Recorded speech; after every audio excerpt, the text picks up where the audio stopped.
Listeners, readers, welcome to the Foxed Page, where we dive deep into the very best books.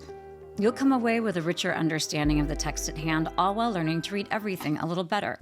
I'm Kimberly Ford, one-time adjunct professor at Berkeley, best-selling author, and PhD in literature. Today, the PhD is continuing to do a little heavy lifting as we dive further into Virginia Woolf's To the Lighthouse. Importantly, this is part 2 of a 2-part series. The first one was an introduction to the Lighthouse. So if you're stumbling across this and were interested in the introduction and haven't listened to it, you might want to listen to that first. But also obviously completely fine to skip over the introduction and to dive in with us here as we really examine and really take a close look and frankly really revel in the gorgeous prose of this book that in fact is challenging. And I think it's one of the ones where the Foxed Page might really come in clutch simply because it will give you a better understanding of a text that really does make a reader work. I actually did get a note from a reader about the introduction, and that is someone who had read Mrs. Dalloway and loved Mrs. Dalloway, and then read To the Lighthouse and was frankly a bit mystified, a bit disappointed, not disappointed, but a bit unclear about why, in fact, To the Lighthouse is known as Woolf's masterpiece. In some ways, it's a little bit like James Joyce with Portrait of an Artist as a Young Man versus Ulysses, where the work that's kind of the masterwork, the one that is most innovative and experimental and most important in the body of work of that artist, is maybe a little harder to access. To the Lighthouse, though, has always been my favorite Woolf. I mentioned in the introduction that it is a book that I read in high school, and it was so radical for me to feel like someone had captured the way that my mind worked that I immediately became a Woolf fan. So the book is known as being very opaque, a little hard to understand what's happening, also known as boring, also known, frankly, as like a book where nothing happens, and in many ways, not a lot is happening. Certainly more is happening in Mrs. Dalloway and some of Woolf's lesser novels. But of course, I would argue what is happening in To the Lighthouse in many ways is more important than all of the different plots that we have in a novel like Mrs. Dalloway. And before we even dive into the agenda, I want to just touch briefly on the actual point of this book. As we move through the lecture today, we're going to be asking a lot of so what? What is the significance of figurative language that we are looking at, or the structure of the novel, or the narrative stance? And all of that essentially goes back to sort of this question of what is the point of this book? Yes, it's a challenging text and it literarily is very innovative, but the point of it is really the thing that we should be focusing on. And really, for me, what it really comes down to is this idea of interiority, this idea of really trying to describe things that are totally ineffable, things that are just very, very difficult to describe with words. One of the main points that we will be coming back to is that this is a book that is very importantly post-World War I. It is very importantly post the Victorian era. It is also post the death of both Woolf's mother and father. And all of those things, well, the Victorian era and her parents, have an enormous amount to do with a historical era where women were, sort of known as the angel in the house. Women were known as frail. Women were known as decorative. And largely with the death of her parents and with the First World War, Virginia Woolf pushed hard against that. So this new mode of fiction, the way that she really felt like we needed a whole new way to describe the essence of what it is to be human, it really focuses on interiority, it focuses on sentiment or emotion, and it's highly subjective. In Woolf, we have an incredibly nimble third-person narrator who is taking on the perspectives of all of these different people. We have this incredibly multiplied sense of point of view, which really speaks to subjectivity and the fact that there isn't sort of a universal truth and that we can't really be moralizing the way that the novels at the end of the 19th century were doing. So as we move through today, we're going to keep all of that in mind, simply returning to the idea of the newness of her work. For those of you who like an agenda, we are going to dive in with these evocations of summer. I am recording this on Memorial Day Monday. It's actually very cloudy and overcast here in California, but it's about to get very sunny. And this is a book that for me really does evoke summer. It takes place actually in September. And when we read these evocations of summer, they're not, as with everything else in Woolf, they're a little bit tangential, they're a little bit oblique. and they certainly go well beyond the idea of your normal beach read, but I want to evoke summer a little bit. We're then going to talk about humor in the book. For whatever reason, I read some levity into the novel that I don't think I had seen before, certainly haven't talked about in a lecture. The humor is very subtle, and To the Lighthouse is definitely not known for its humor, but we're going to take a look at that. We're then going to look at figurative language. One of the ways that Woolf is trying to express the subjectivity and the individual thought patterns that she's capturing in the book, because so much of it is difficult to describe in words, she uses a lot of figurative language, things like metaphor or simile or symbolism. All of those are things that help us when we're trying to describe something that is difficult to describe. We're going to talk a bit about the structure of the book, and then we're going to finish with this idea of the metafiction and the idea of Lily Briscoe. Lily Briscoe is a painter. We see her at the very beginning of the novel. The novel ends with her. And in many ways, she is, largely read as a stand-in for Virginia Woolf and for anyone who is trying to capture the world in a creative way. That's a good time to let you know that insofar as this novel has any spoilers, we will in fact be talking about the close of the novel. There will be some spoilers, which is just funny to think about because there's not a whole lot in the novel to spoil. So we're going to dive in. Of course, looking at the prose evocations of summer is also just a good way to look at the prose. I also realize a lot of these descriptions of summer, they're not descriptions that I had. I mean, they didn't describe the summers of my childhood or of my adulthood. This is not a nostalgic thing for me. This is much more of kind of a literary thing. In many ways, this is this romanticized, somewhat rarefied glimpse of a summer, that's happening in England in around the turn of the 20th century. So here we have on page 8, this is only 5 pages into the novel. And I like the way that this narrator is pulled back a little and is giving us this vision that is at once kind of general of all of the children, but also is very specific. Disappearing as stealthily as stags from the dinner table directly the meal was over, the 8 sons and daughters of Mr. and Mrs. Ramsay sought their bedrooms, their fastnesses in a house where there was no other privacy to debate anything, everything, Tansley's tie, the passing of the Reform Bill, seabirds and butterflies, people, while the sun poured into those attics, which a plank alone separated from each other, so that every footstep could be plainly heard, and lit up bats, flannels, straw hats, ink pots, paint pots, beetles, and the skull of small birds, while it drew from the long frilled strips of seaweed pinned to the wall a smell of salt and weeds, which was in the towels, too, gritty with sand from bathing. So there are a couple of things in here that are kind of archetypally summer. The idea of the towels being gritty from sand and bathing. And this is in some ways very foreign to me, this idea of all the children going into these different rooms. But I have this kind of fantasy of a summer house where as a child you might have your own little space and you would have all of your collected treasures. And in fact, we have ink pots, paint pots, beetles, and the skulls of small birds. It's beautiful, even just the cadence of it. But we also have in this very early paragraph this idea of not in a realist sense of including everything. So we're not including all of these details in a structured and mannered way that's going to help us see the entire world of the characters. Instead, it's kind of this crazy mishmash. We're going to move on to page 12. This is a little bit more of a straightforward description of summer. This is when Charles Tansley and Mrs. Ramsay are walking into town. It's always interesting to me to kind of take a step back and map the action, as it were, in this novel. So we begin with Lily Briscoe painting the picture of James and his mother. We find out that earlier in that day, Charles Tansley and Mrs. Ramsay had walked into town.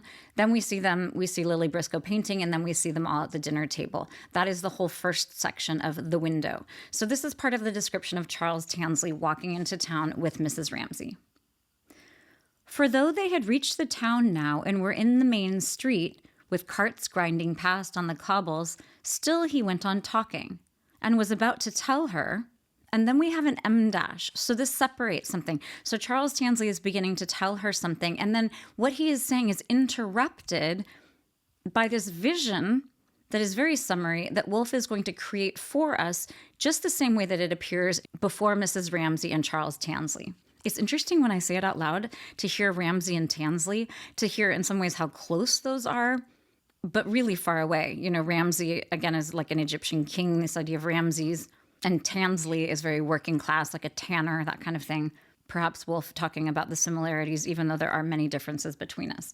Okay, so he's about to say something. And then we have an M dash that acts as a separation. And we have this. But here, the houses falling away on both sides, they came out on the quay, and the whole bay spread before them, and Mrs. Ramsay could not help but exclaiming, "Oh, how beautiful!"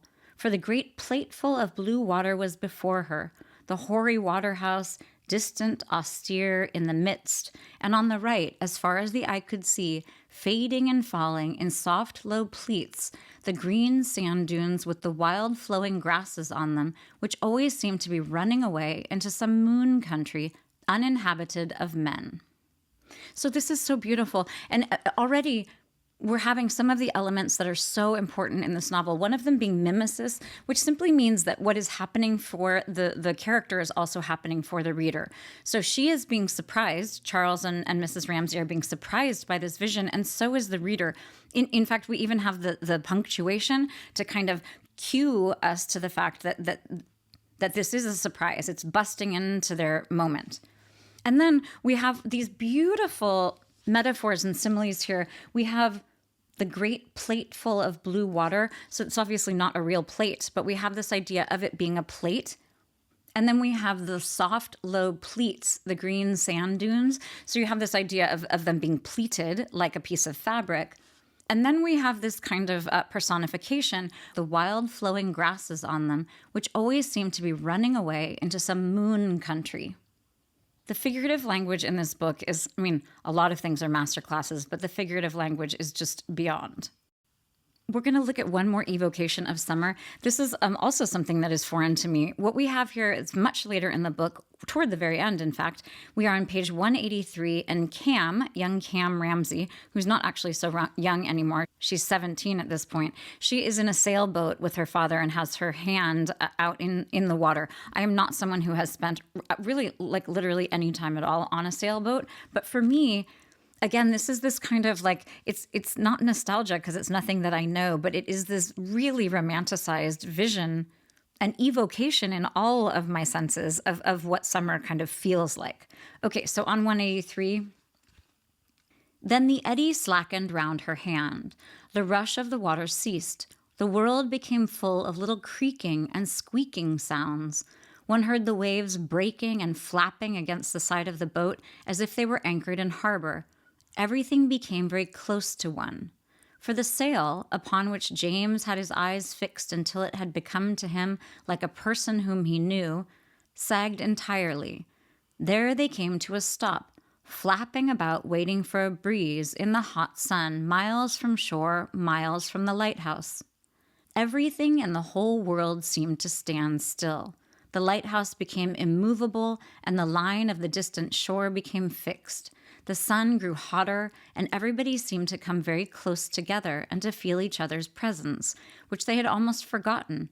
McAllister's fishing line went plumb down into the sea, but Mr. Ramsay went on reading with his legs curled under him. This is so beautiful. So we have this idea, especially in the beginning, of all of these words reflecting the sounds that Cam is hearing, which is part of the reason why this is so evocative. So even the idea of an eddy, there's something about the quickness of the two high vowels that almost make it sound like it's kind of circular. And then the idea of the rush of water ceased. You have the rush of water, like it literally sounds like water. Then we have creaking and squeaking sounds. All of those sibilants, squeaking sounds, all of those S sounds, together with those high vowels, creaking and squeaking, all of those sounds together are imitative, of course, of the creaking and the squeaking that you would hear. I've seen some sailboats like in movies and such. So you can imagine the way that the movement of the ship would be, the wood would be squeaking and creaking. And then we have the idea of the waves flapping. So you have this very different sound of the waves flapping against the side, but that idea of flapping is in contrast, but is just as evocative of the sound of the water. And then we also have the repetition of the word lighthouse and the vision of the lighthouse, which you can imagine, if Cam is looking and seeing the lighthouse and then looking away and then looking back to it, you have this idea of it appearing and disappearing the way that it would if you were kind of looking around at the horizon or whatever else you were looking at. Of course, we have the symbolism of the idea of this fishing line going plumb down. We're plumbing the depths in lots of ways with everything in Woolf. And then we end with this idea of the patriarch here, Mr. Ramsay. First of all, he's reading, which is very meta in lots of ways, but he's very distant from his children. He's not present. And he's reading in this kind of curled way that speaks to kind of the inefficacy in many ways and the sort of waned power of the patriarch. We're now going to take a look at some of the aspects of the novel, some of the lines that I found actually very amusing this time. Maybe amusing is a better word than funny. And again, this is all very subtle. And as we look at each instance of humor, it's important to ask, so what? What is it that this humor is doing? So in this case, this is very early in the book. It's page 8. We're 5 pages in. And I'm realizing this is actually a tiny bit mean-spirited here. But the children are making fun of Charles Tansley, and they say this. He would go, and this is an important moment to note that we are in this point of view, the narrative stance here, the way that this third person narrator, always using he or she, is including many of the children kind of all at once. We're really, first and foremost, we're sort of still in Mrs. Ramsay's perspective, but this is basically the children reflecting what they think of Charles Tansley back to her, and thus, of course, back to the reader. So the children say this. He would go to picture galleries, they said, and he would ask one, did one like his tie? God knows, said Rose, one did not. So I like this because it was clever. I think it speaks to the honesty of someone like Rose. It also speaks to some cattiness. And even that cattiness and the idea of the children very snobbily being kind of mean to Charles Tansley. He's also a total weenie. But what is so clever here is this idea of him asking, did one like his tie? And then we have a question mark, and then neatly it's on a line by itself. God knows, said Rose, one did not. Okay, we're going to look at page 13. This is something that follows right after Charles Tansley and Mrs. Ramsay have walked into town, and she has that beautiful description where we have the personification of the sand dunes running. So they're running away into some moon country uninhabited of men. And then a bit further down. She paused a moment, but now, she said, artists had come here. Which is so funny. I mean, it's not like, again, this is not like ha-ha funny, but there is this idea of like, now that the artists have come, everything is ruined. Which I just was speaking with my daughter, who is an art history person, about the cycle of gentrification. And sure enough, artists coming to an area is often the first sign of its gentrification. So in some ways, the artists are ruining it. But this idea that she sees this beautiful view with Charles Tansley, and then the thing that is ruining it, the sort of big but here, is that artists have come. It's very, very subtle humor, and yet I really liked the idea that this time through, it really did stand out for me. So then on pages 74 and 76... This is actually during one of the lighter passages of the novel, and it's with some of the characters who, certainly in the first part, The Window, are lighter characters. We're talking here about Minta Doyle and Paul Rayleigh. They have gone off into the tide pools with a couple of the children. And here we have Andrew, who is talking about Minta. Minta, Andrew observed, so that's also just such a good way to look at how deftly this narrator is moving around. In this case, she is very clearly signaling that this is Andrew's thoughts. Sometimes it's very obvious. Lots of times it is not obvious. And when it is not obvious, it's often because Woolf is wanting us to think of sort of a collective point of view. In this case, she is very clearly signaling that this is Andrew's thoughts. Minta, Andrew observed, was rather a good walker. She wore more sensible clothes than most women. She wore very short skirts and black knickerbockers. She would jump straight into a stream and flounder across. He rather liked her rashness, but he saw that it would not do. She would kill herself in some idiotic way one of these days. Which that's not the part that I thought was funny, but it is funny, that kind of hyperbole. It is both funny that he's like, she's so rash and I like that, but she's going to kill herself. That kind of exaggeration is very funny in this way, but also this is one of those places where we have some foreshadowing of death. And again, not to spoil it, but Andrew is the child who, I mean, honestly, still as a child, is killed during the First World War. So this idea of linking Andrew to death, even as he is a child, is really poignant. So we go on here. He saw that it would not do. She would kill herself in some idiotic way one of these days. She seemed to be afraid of nothing except bulls. So I loved that. This is part of what's so beautiful here is the specificity of this. We start with, the description of her clothing and her shoes and her wading into things, and then we get a little more abstract, but then we come right back to this very specific thing about bulls. But of course, if we step back even for 1 second and we look at Minta Doyle as someone who is so impetuous and brash and someone who's independent and not afraid of things, that quality, which is extremely important in many of the women, and that is one of the reasons why this book is such an important feminist touchstone. But we find out later when Minta and Paul are married that in fact she is very independent. She goes out and she has an affair with someone. It's a little bit veiled in the novel, but that is what is happening. She's not satisfied to just sort of be in the house and be married in, a very quiet way to Paul Rayleigh. Here, though, we only know that she is afraid of bulls.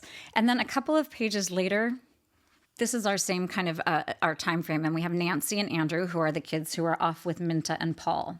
And we're sort of with Nancy, the daughter, one of the daughters, with her perspective right now. And Andrew shouted that the sea was coming in, so she leapt splashing through the shallow waves onto the shore and ran up the beach and was carried by her own impetuosity and her desire. So this is here Nancy, which it's really interesting to look at the ways that Minta's independence and her boldness is also really what is coloring our idea of Nancy here. Many of the young women are very bold and very brash and very independent. She was carried by her own impetuosity and her desire for rapid movement right behind a rock, and there, oh heavens, in each other's arms were Paul and Minta kissing probably. What I liked so much about that was kissing probably.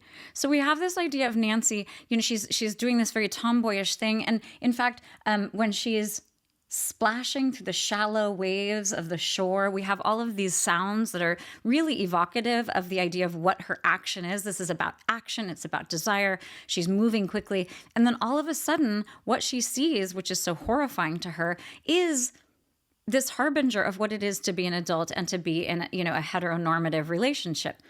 But what I loved is she sees Paul and Minta, they're in each other's arms, kissing probably. So the probably was so clever and is so interesting because you get the sense that Nancy she didn't see exactly what it was. I mean, so much work is happening here. What Woolf is telling us is that she must have looked away very quickly. She sees them in each other's arms, looks away because she's like, oh, I don't even want to see what's happening there. So the idea of kissing probably, there's that conjecture, but the way that it is set up to me is so funny. And then just a little further down in that same scene, here we have Nancy and Andrew reacting to the whole thing. And I found this very clever and funny, but it also in many ways is very dark because it is talking about the end of their childhoods and the beginning of romance. And in fact, the romance they are seeing is one that is not going to be a success. So we have this about Nancy and Andrew. They had not wanted this horrid nuisance to happen. All the same, it irritated Andrew that Nancy should be a woman, and Nancy that Andrew should be a man, and they tied their shoes very neatly and drew the bows rather tight. What an absolutely masterful and beautiful passage.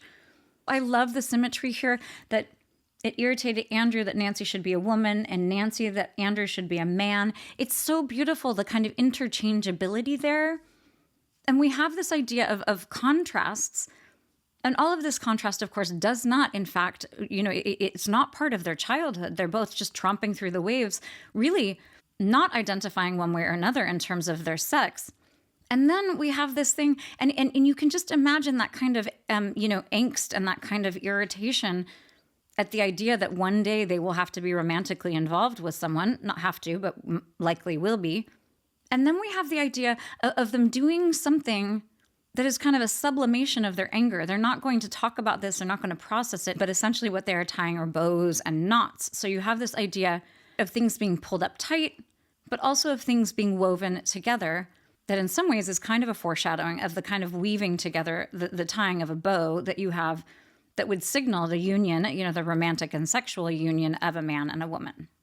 It is noteworthy that all of the instances of this kind of levity that I found, They are all from the first section. They are all from the window. Things get more dire and certainly get more dark when we move into Time Passes and the Lighthouse, because that is when we have the family leaving, we have darkness falling, and then we have, during the long stretch, the occurrence of the war and also the deaths of 3 people in the family.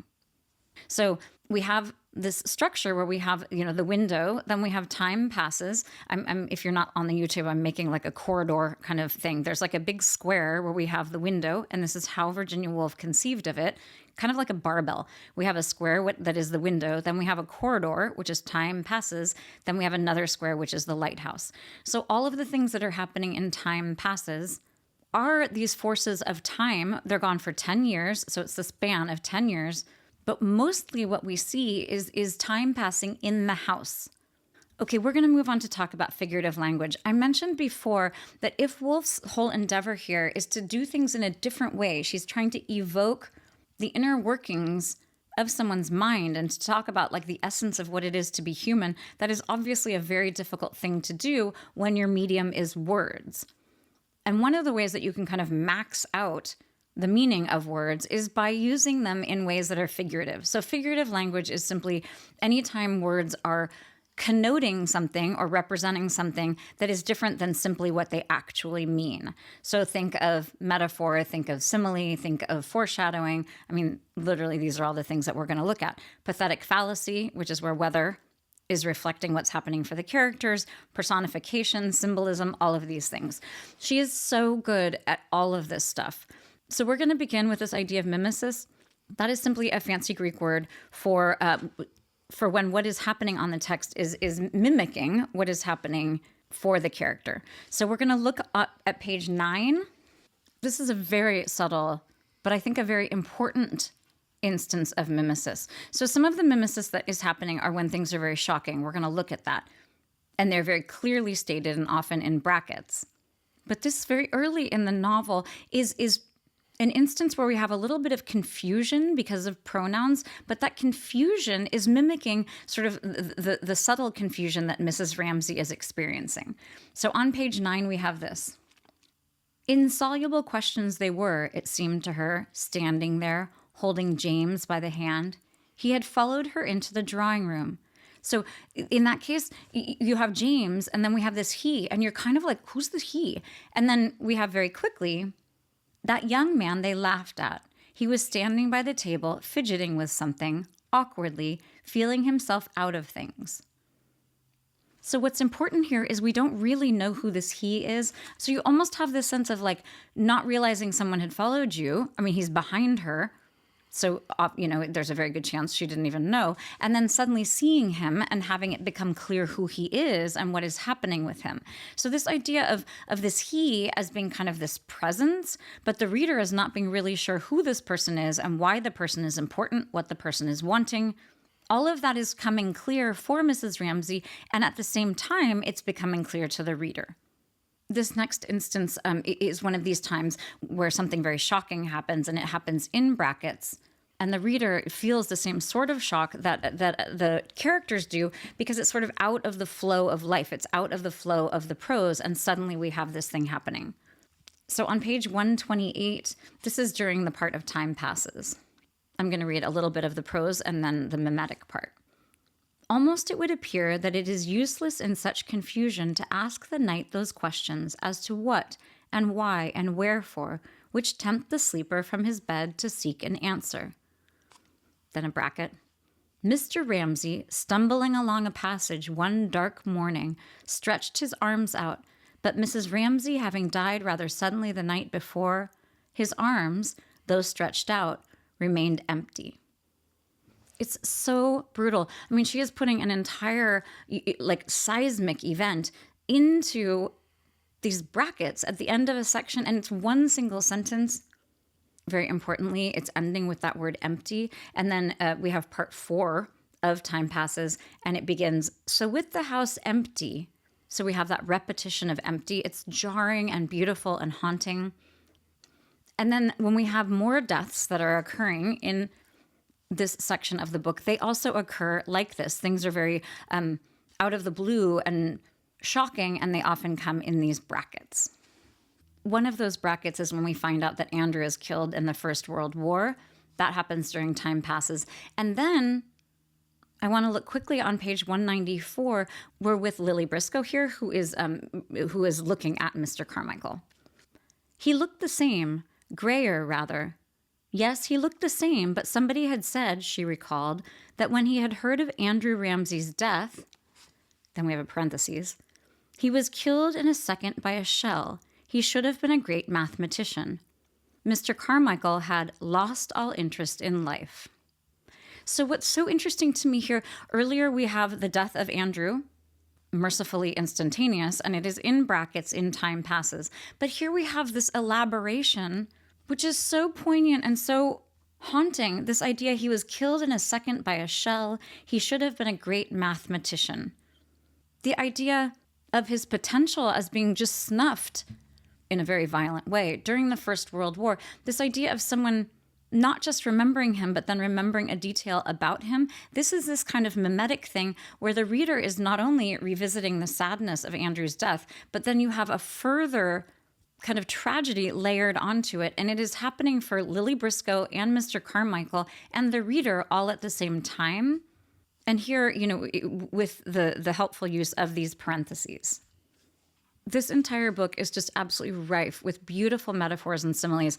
So a metaphor is just when you are comparing, something that is like a very concrete thing for the reader, when you compare it to something different, it helps the reader to understand it more fully. And then a simile is simply a metaphor, but you're using like or as. And again, the book is almost just like entirely made up of metaphor and simile. But I want to look at one really striking example toward the beginning of the book that just shows how masterful this is. So on 28, toward the top of the page, this is a time when Mrs. Ramsay is thinking about all of the people who are supporting the family, all of the maids who are upstairs in the attics. And significantly, this is Mrs. Ramsay talking to the young Swiss girl whose father is dying. Again, there's a little foreshadowing here happening with the death of even this minor character.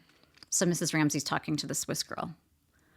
All had folded itself quietly about her when the girl spoke, as, after a flight through the sunshine, the wings of a bird fold themselves quietly, and the blue of its plumage changes from bright steel to soft purple.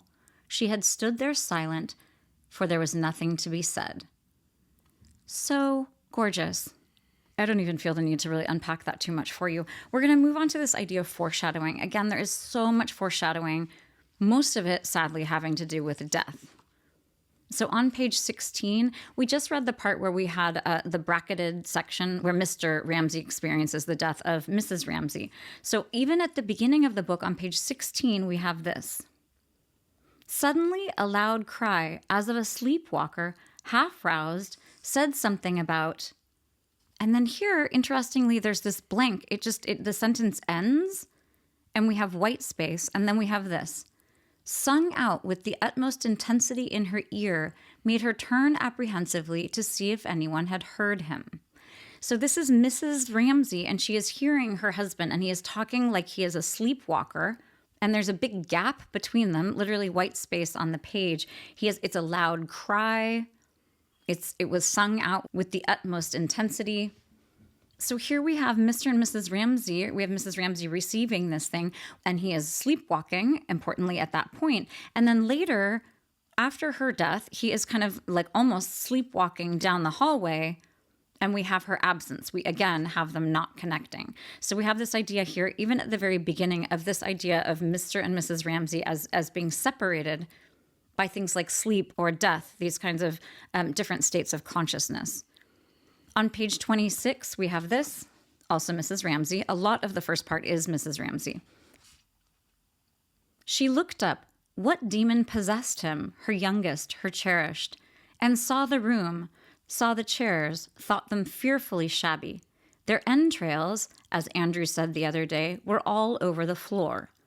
I mean, it's really pretty horrific, but Andrew is the one who is going to be killed in the First World War, shot by a shell. This idea of him as being the one who is seeing entrails all over the floor, it's really very ominous.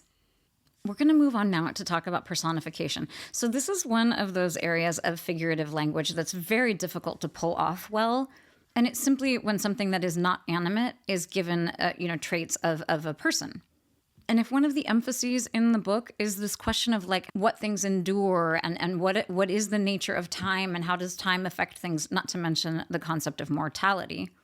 But we have in the middle section this idea of time passes. We have all of these inanimate, supposedly, they're not inanimate, but they're like inhuman forces. And these are the forces that endure. When we think about what endures, it's things like wind or darkness. I mean, a lot of other things endure. But when she does this thing in the middle where she makes all of these things have human-like traits, it's underscoring the fact that these are the things that endure even when the people do not. So on page 126, the profusion of darkness, which, creeping in at keyholes and crevices, stole round window blinds, came into bedrooms, swallowed up here a jug and basin, there a bowl of red and yellow dahlias, there the sharp edges and firm bulk of a chest of drawers. So here we have this idea of darkness as creeping in and stealing round things. And then a little further down, we have this idea of these airs, these kinds of breezes, this air that is working through the house. Nothing stirred in the drawing room or in the dining room or on the staircase. Only through the rusty hinges and swollen, sea-moistened woodwork, certain airs, detached from the body of the wind, crept round corners and ventured indoors. So we have the idea of both darkness and this air creeping into the house in place of the humans. And then a little further down, so some random light directing them with its pale footfall upon stair and mat from some uncovered star or wandering ship, or the lighthouse even, the little airs mounted the staircase and nosed around bedroom doors. But here surely they must cease. Whatever else may perish and disappear, what lies here is steadfast. Here one might say to those sliding lights, those fumbling airs that breathe and bend over the bed itself, here you can neither touch nor destroy. And so, nosing, rubbing, they went to the window on the staircase, to the servants' bedrooms, to the boxes in the attics, descending, blanched the apples on the dining room table, fumbled the petals of roses, tried the picture on the easel, brushed the mat and blew a little sand along the floor. At length, desisting, all ceased together, gathered together, all sighed together. All together, gave off an aimless gust of lamentation to which some door in the kitchen replied, swung wide, admitted nothing, and slammed to. So beautiful. I mean, I ended up reading that a little bit at length just to show you that this sustained personification ends up having so much scope and really speaking to so many different things here. We have the idea of light and darkness. We have the idea of things being destroyed. We have all of these domestic things that are sort of crumbling and falling apart, which is also very symbolic in many ways. The sort of dismantling of this domestic space by time and by the war really speaks to this idea that the role of women, so Mrs. Ramsay is only present really in the window in that first section, that is very, very much about the matriarchy and very much about domesticity and the angel in the house. She does not survive the First World War. The women who are in the second part of the book, well, the third part, the women being mainly Cam and Lily at the end of the book, those are very, very different female characters. Those are people who are independent. Lily is an artist. She's someone who's creating something. She is an independent woman. I was going to say spinster, but she doesn't feel like a spinster in the negative sense of that word. So here we have all of this beautiful kind of falling apart of domesticity, which is really very important. We're not going to read a lot of symbolic stuff, but there's so much symbolism throughout. One of the things that you should think about when you are reading, if you want to be like a better reader, is this concept that anytime you come to a house, you should look at that house or even a garden. You should look at that as representative of the family, the community who lives there. So in this case, if the house is, it was shabby to start with, but now it is sort of decaying and we're having darkness and we're having rust and all of these different things are happening. Things are crumbling, things are getting moldy. That decay is speaking to the decay of the family. This is a family who is eroded by time passes, but also certainly by the war and mortality in general. So we have the symbolism of the house that we are seeing very clearly in Time Passes. We also, of course, have the lighthouse. It is a phallic symbol. It is associated very much with the patriarch in the sense that the story begins and ends with this question of whether or not Mr. Ramsay will be able to lead this expedition to the lighthouse. It is also, though, the light of the lighthouse, not the phallic, structure itself. That light is very much associated with Mrs. Ramsay. We see it time and again in, no pun intended, in the beginning part, where she is illuminating things sporadically, yes, and only in these sweeping ways, but she is associated with the light. She also, there are all those things when she and Charles Tansley are walking into town where he wants to carry her bag. So any kind of a bag or a hat, anything that's kind of like an envelopment, well, I'm making a weird hand signal here on the YouTube, but you can often read the idea of a bag or a pocket as kind of a vaginal symbol. So she has her bag and she's holding onto her bag and he keeps wanting to take it from her. And she does not, in fact, let him. I think at the very end, she does let him, only because she feels bad for him. She also, at one point, has a parasol and she is holding it very erect. So the parasol, of course, being a phallic symbol in that case, which really speaks to the fact that in many ways she has so much more power than Charles Tansley does. She, in fact, is the one who has the phallus in the situation with the two of them. And there's so many different symbols all throughout the whole thing. At one point, when William Banks and Mr. Ramsay are walking, Mr. Ramsay sees a hen who has a little covey of chicks, and she has her little wings over it. And he says, pretty, pretty. So he has this admiration for this hen with all these chicks, which is, it does not take a literary genius to understand that is a symbol of Mrs. Ramsay and all of her children, her brood that she is caring for. We could go on and on and on.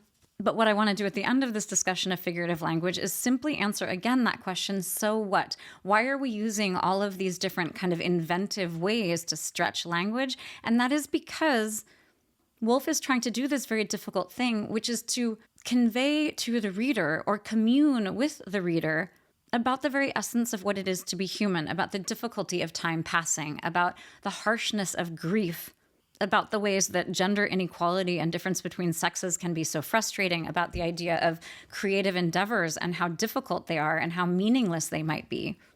So all of these very, very large questions are being explored through this really inventive and very effective use of language.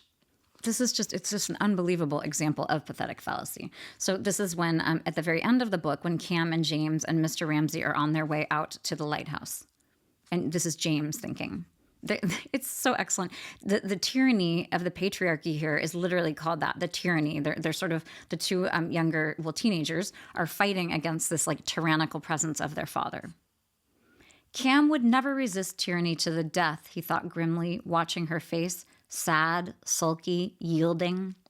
And as sometimes happens when a cloud falls on a green hillside and gravity descends, and there among all the surrounding hills is gloom and sorrow, and it seems as if the hills themselves must ponder the fate of the clouded, the darkened, either in pity or maliciously rejoicing in her dismay, so Cam now felt herself overcast as she sat there among calm, resolute people and wondered how to answer her father.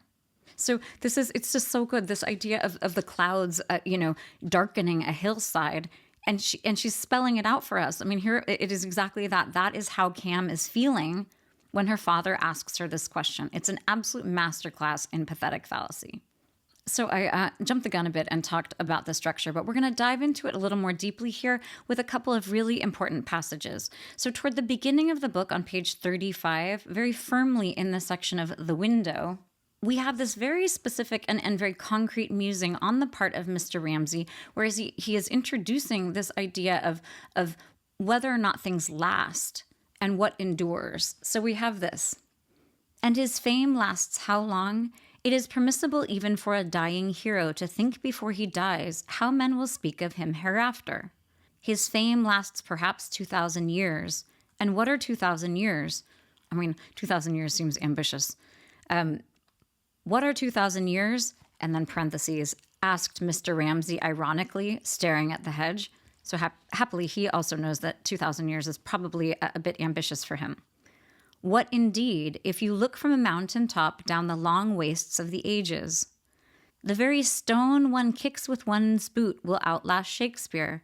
His own little light would shine, not very brightly, for a year or two, and would then be merged into some bigger light, and that in a bigger still. He looked into the hedge, into the intricacy of the twigs. I mean, that last part is in parentheses, and talk about symbolic. I mean, this idea of this natural thing, this hedge, the idea of hedging your bets, the idea of looking into something that is a block between one thing and another. There's a lot of separation between Mr. Ramsay and what he desires. The ocean to the lighthouse, words between himself and his wife. He always wants her to say that she loves him. She doesn't say it. The idea of not being able to get to the letter R. You know, he's moved all the way through the alphabet to the letter Q and can't quite get to R. That is an extended metaphor that is so well done.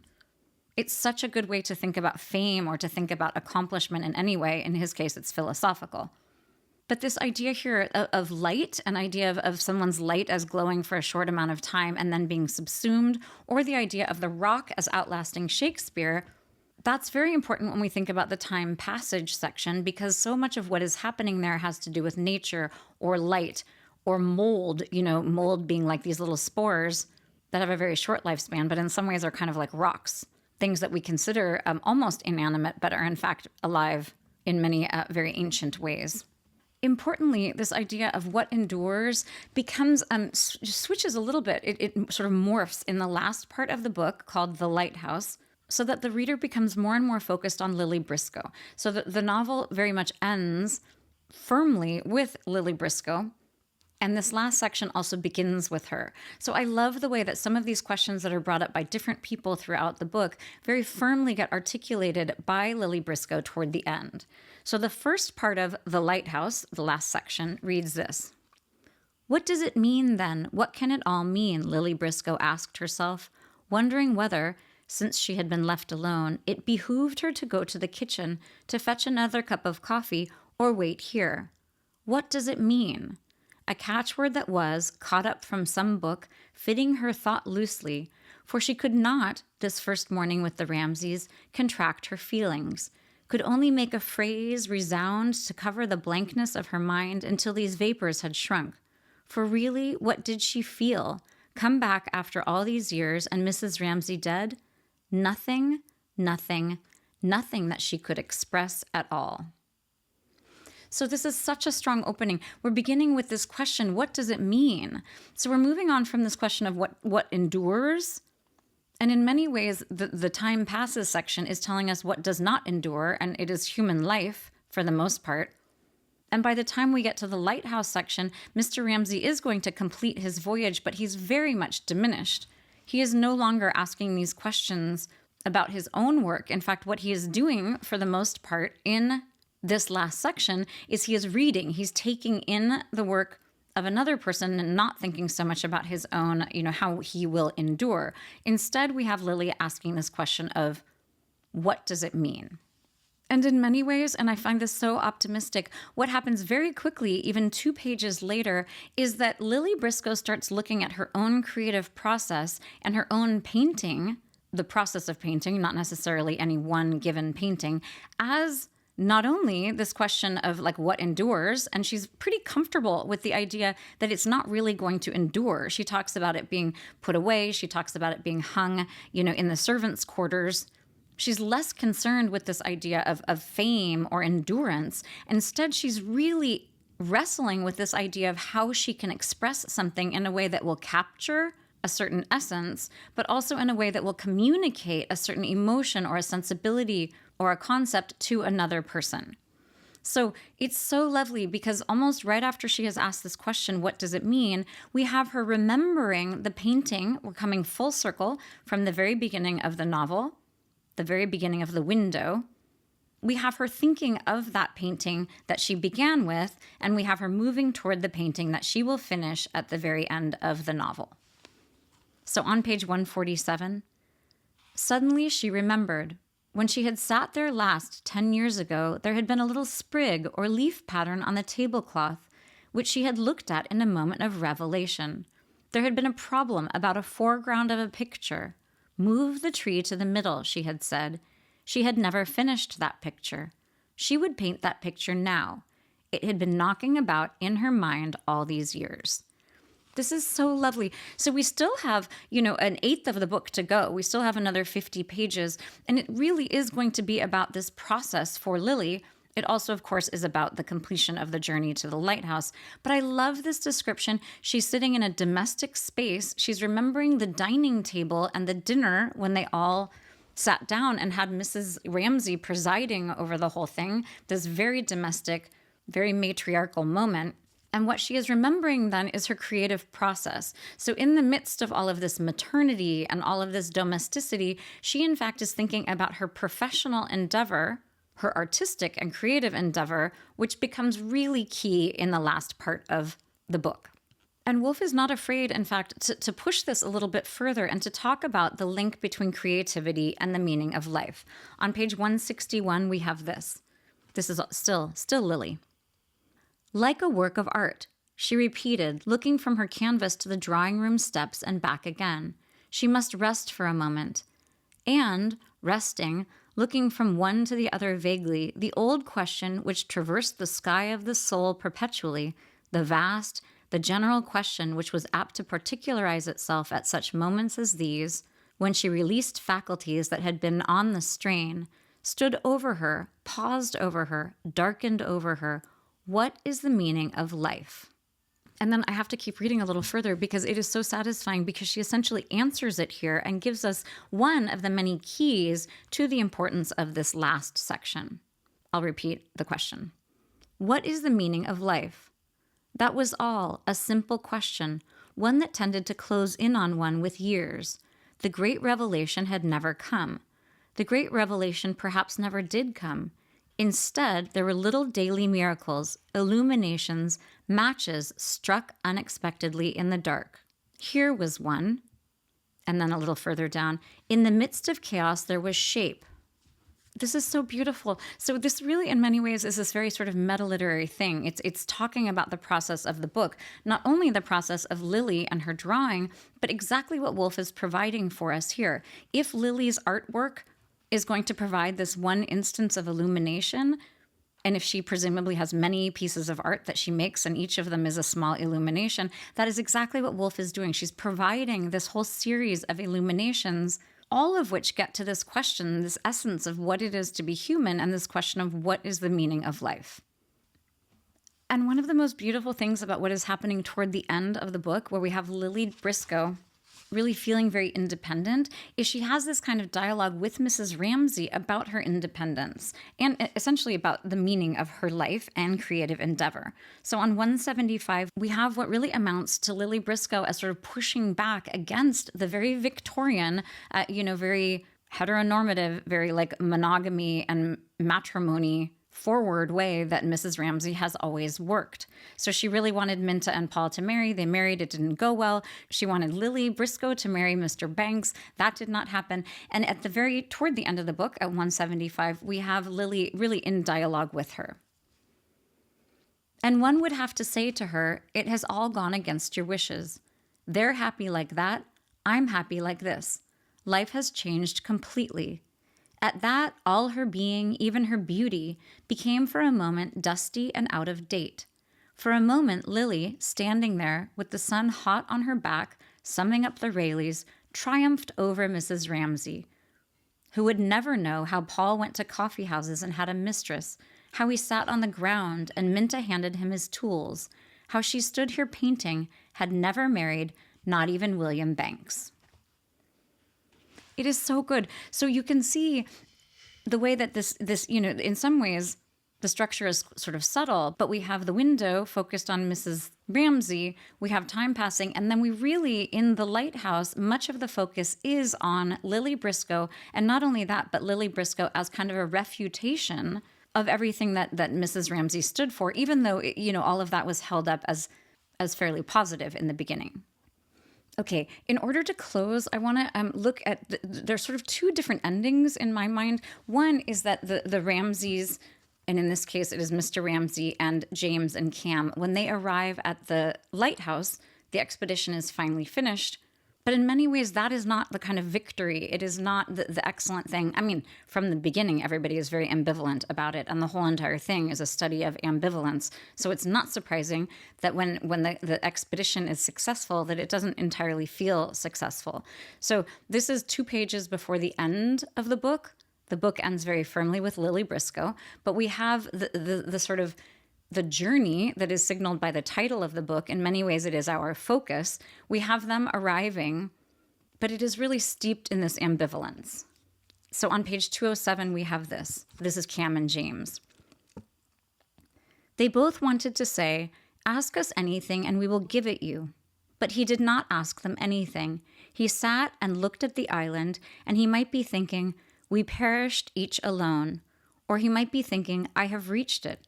I have found it," but he said nothing. I mean, in some ways it is so dark. He's saying nothing to his children. There's no communication. The whole entire journey has been steeped in this inability to communicate. And then what he's actually thinking, he might be thinking, "We perished each alone." This is this romantic poetry that he has been giving voice to throughout the entire novel. Romantic poetry being totally concerned with the idea of the short period of life, the idea of mortality, the idea of things not lasting. And certainly in this case, we perished each alone. It's very much about the idea of him as being separate from everyone else. I mean, you have that first person plural, the we part, and then the idea of it being very alone, this idea of we as sort of coming apart and each being alone. And then even when he thinks about, the landing, it's I have reached it. It's not that we as the family have done it or I've done something with my children. It's I have reached it. And we don't even know if those are the things he's thinking because he says nothing. So then we have the last 2 paragraphs. Then he put on his hat. "Bring those parcels," he said, nodding his head at the things Nancy had done up for them to take to the lighthouse. "The parcels for the lighthouse men," he said. He rose and stood in the bow of the boat, very straight and tall for all the world, James thought, as if he were saying, "There is no God." And Cam thought, as if he were leaping into space, and they both rose to follow him as he sprang, lightly like a young man, holding his parcels onto the rock. So much ambivalence. This is incredible. So we have him rising, we have him acting as if he's a young man, he's shedding all of these years, but he's not in communication with the most important people who are his children. He instead is bringing this package that he didn't even put together to these men, which is an altruistic act, but he doesn't really have anything to do with them. And James, what James is seeing is his father saying something as nihilistic as "there is no God." What is incredible is we have James thought as if he were saying "there is no God," and Cam thought. So we have James and Cam both thinking the same thing. It's incredible. Just with the glosses on either side, James thought as if he were saying "there is no God," and Cam thought. It's incredible. And such an unusual way to give both of them the same thought. And it is, in fact, a very dark thought. And that darkness, that idea of finally, having made it to the lighthouse, finishing that journey, which in some ways is only, they've only made one way. They have not come back home. They have not come full circle. The person who comes full circle in the novel in a very important way is Lily Briscoe. So we have this very positive, very optimistic, in most ways, ending to the book. We have this young woman who is forging her own way in this very strong, very feminist concept in 1925. She's really her own person, and she's completing this piece of art that is her painting, but of course in a meta way, it is also the completion of the novel. Virginia Woolf has had her vision. She has communicated it to us. And what is happening here is that as opposed to the total lack of communication between James and Cam and their father, we have this incredible communion between the reader or the viewer and the creative person here, either Virginia Woolf or Lily Briscoe. So I'm going to just read the last page and a bit, and I'm really just going to let it stand because the prose is so beautiful. This is Lily Briscoe. And importantly, she is together with someone and she is communicating with Mr. Carmichael. She is, not only communicating her vision and her work of art to us, but she's also communicating with another human being. "He has landed," she said aloud. "It is finished." Then, surging up, puffing slightly, old Mr. Carmichael stood beside her, looking like an old pagan god, shaggy with weeds in his hair and the trident — it was only a French novel — in his hand. I love the idea of him as this craggy old god. And of course, I love the slight amusement here of the trident as actually just being a French novel. She's poking a little fun here. He stood by her on the edge of the lawn, swaying a little in his bulk, and said, shading his eyes with his hand, "They will have landed." And she felt that she had been right. They had not needed to speak. They had been thinking the same things, and he had answered her without her asking him anything. He stood there as if he were spreading his hands over all the weakness and suffering of mankind. She thought he was surveying, tolerantly and compassionately, their final destiny. It's so beautiful. We're having this communion between these two characters. And even though it's this sort of minor thought that they are sharing, it is, to her, it is hugely important, because this is one of those instances, one of those tiny miracles that are really speaking to the importance of life. What is it all for? What does it mean? Life is really meant to be in these small moments of communion, either with beauty or, in this case, with another human being. Now he has crowned the occasion, she thought, when his hand slowly fell, as if she had seen him let fall from his great height a wreath of violets and asphodels, which, fluttering slowly, lay at length upon the earth. So here we do have this kind of patriarchal thing. Mr. Carmichael, who is this kind of pagan godlike figure throughout the whole entire novel, is really like putting his stamp on the importance of this moment, which again is very patriarchal. And this is certainly not an overthrow of the patriarchy. This novel in many ways is very patriarchal, but we are finishing on this other note. Quickly, as if she were recalled by something over there, she turned to her canvas. There it was, her picture. Yes, with all its greens and blues, its lines running up and across its attempt at something. It would be hung in the attics, she thought. It would be destroyed. But what did that matter, she asked herself, taking up her brush again. She looked at the steps. They were empty. She looked at her canvas. It was blurred. With a sudden intensity, as if she saw it clear for a second, she drew a line there in the center. It was done. It was finished. Yes, she thought, laying down her brush in extreme fatigue, I have had my vision. So beautiful, such an affirmative ending. Importantly, the last sentence of the book begins with yes, in very much the same way that the first sentence of the book begins. Mrs. Ramsay says yes, if it is fine tomorrow. Here we have Lily coming full circle with this really affirmative, very succinct, very beautiful and emotionally laden depiction of this moment. I love the fact that it says that it ends with the concept of I have had my vision. It ends with this idea of vision. Because in fact, as readers, we are also coming to the end of Virginia Woolf's vision. So I'm going to let it stand. I'm going to just allow you to revel a little bit more in the idea that Virginia Woolf has given us this way. I mean, over the span of 100 years has allowed us to see this vision that is her vision, and in this incredibly innovative way has allowed us to indulge ourselves in some very large questions in prose that is so beautiful, but is also groundbreaking and unique. It's truly unlike any other novel I know. So I want to thank you so much for indulging me in a really satisfying look, at least for me, at one of my very favorite books, if not the most favorite. So thank you so much for tuning in. Happy reading.